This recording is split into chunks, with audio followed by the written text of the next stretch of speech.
This is not a Formula One car.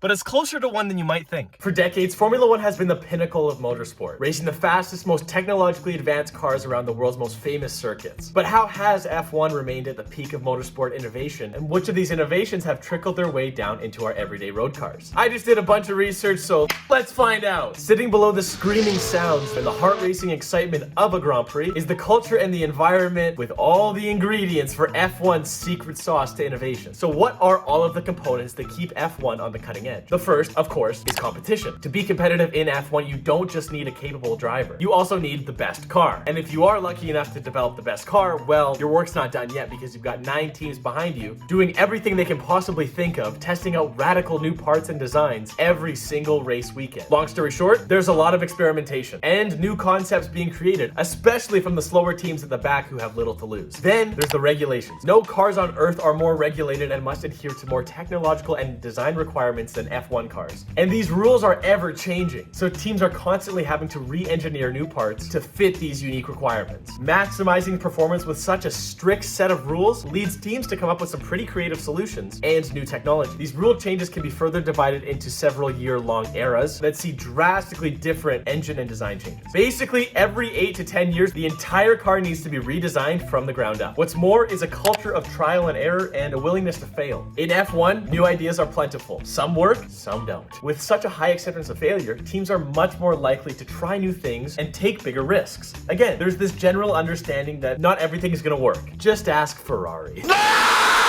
Finally, there's the money situation. As in, there's a lot of it. The budget for each team is $140 million annually, with a large portion of that being dedicated towards research, design, and innovations within the car. All of this money multiplied by the 10 competing teams who are all perpetually trying to improve their car leads to plenty of attempts at the best F1 car and ultimately a dominant design. So between the fierce competition, constant regulation changes, a culture that anticipates and accepts failure, and the funds to hire the best engineers and mechanics, the F1 ecosystem is the perfect breeding ground for new ideas and technological innovations. So, which of these are in your car? Well, it kind of depends what car you drive.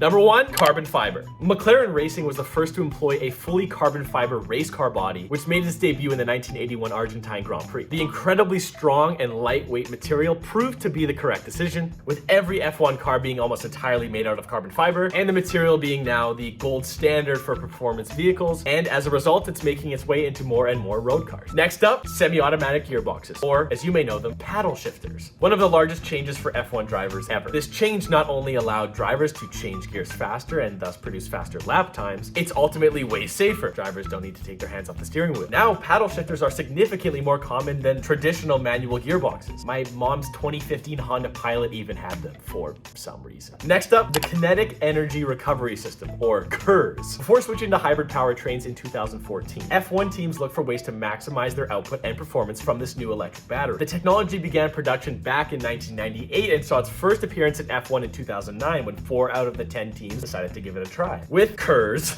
energy lost during braking was now harvested and used to charge up the connected battery. This can then be used for an extra speed boost of power at the driver's discretion. Now, virtually every electric and hybrid car will use a similar system to charge their battery and increase their range. Finally, steering wheel buttons. Who would have thought? Formula One cars were the first cars with steering wheel buttons and began doing so way back in the 1970s. The popularity significantly took off throughout the 80s and 90s as more innovations and technology was being introduced into F1 cars, and drivers now had more buttons to control these new systems. These are just some of the examples. There's plenty more, especially regarding smaller components like sensors or aerodynamic pieces. All in all, there are few organizations in this world that turn out more technological innovations than F1, all while keeping you on the edge of your seat.